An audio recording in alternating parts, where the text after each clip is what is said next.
Sebab saya berkawan dengan pegawai ramai masa saya jadi Sekpol tu. Ya. Saya kawan daripada driver kereta, driver, saya bawah-bawahnya sampai tukar makcik, tukar sapu, sampailah MB saya jaga. Jadi semua di Wisma tu semua kawan saya.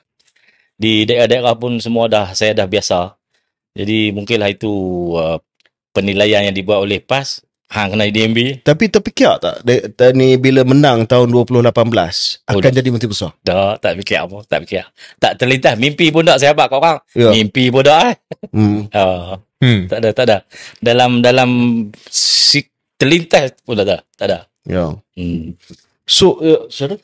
Tak, saya masih nak kalau sikit lagi tentang latar belakang. Selain daripada latar belakang politik, kalau boleh konstan sikit Datuk Seri, sebab saya fikir ramai yang ada macam-macam andaian tentang ahli-ahli politik.